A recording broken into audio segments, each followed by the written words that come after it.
Devayat ખાવડનો programme એક વખત ગાંડી ગીરમાં થયો અને દેવાયત ખાવડનું સાહિત્ય કેવું છે એ તો આપણને ખબર જ છે.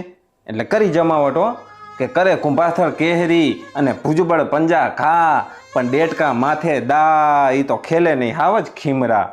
તે એક ડેટકો સાંભળી ગયો. તે એક ડેટકાએ બીજાને કીધું, બીજાએ ત્રીજાને કીધું, ત્રીજાએ ચોથાને કીધું, વાત વાયરલ થઈ ગઈ.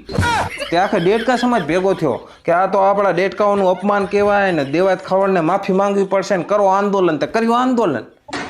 તે આંદોલન કર્યું ને તે એક ડેટકો દેવાયત ખાવડનો ફેન હતો. એને ડેટકા સમાજના પ્રમુખને કીધું કે આપણે આંદોલન ભલે કરી રહ્યા પણ દેવાયત ખાવડ કે માફી નહીં માંગે. કેમ? તો કે એમને કે પ્રતિજ્ઞા લીધી છે કે હવે જો કોઈ ભાઈડો માફી માંગવી દે તો આ ભાઈડો કે હવે પ્રોગ્રામ નહીં કરે. એટલે કે મને નથી લાગતું કે દેવાયત ખાવડ માફી માંગે, એ તો કે ઇમ્પોસિબલ વસ્તુ છે. તે આખો ડેટકા સમાજ ગોટાળે ચડ્યો કે આપણે આંદોલન કરીએ માફી ના માંગે તો કે આબરૂ જાય, અને જો કાંઈ ના કરીએ તો એ આબરૂ જાય.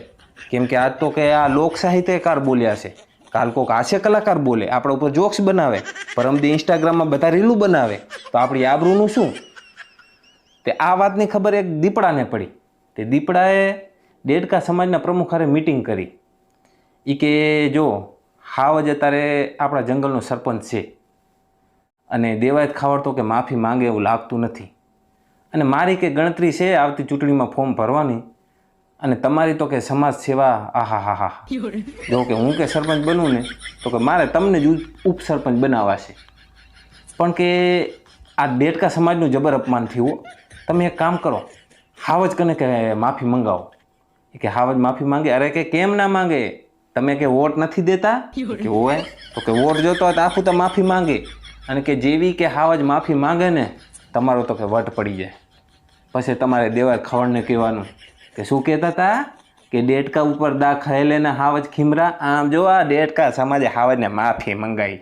સમજો છો શું તમે ડેટકા સમાજને?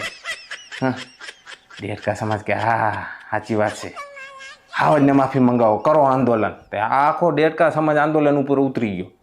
એટલે દીપડાની ગણતરી એવી હતી કે જો હાવજ માફી માંગે તો પછી હરણ સમાજ છે, સસલા સમાજ છે, આખા જંગલમાં દીપડો એવો પ્રચાર કરે કે આ હાવજ છે ને ડેટકાની માફી માંગે, એ હવે જંગલની રક્ષા શું તંબુરો કરશે. અને જો હાવજ માફી ના માંગે તો જંગલમાં પ્રચાર આવતી ચૂંટણીમાં એવો કરવાનો કે આપણો એક નાનકડો ડેટકા સમાજ એના આરે કેટલો અત્યાચાર થાય છે, એનું અપમાન થાય છે, અને આની પાછળ હાવજનો હાથ છે. એટલે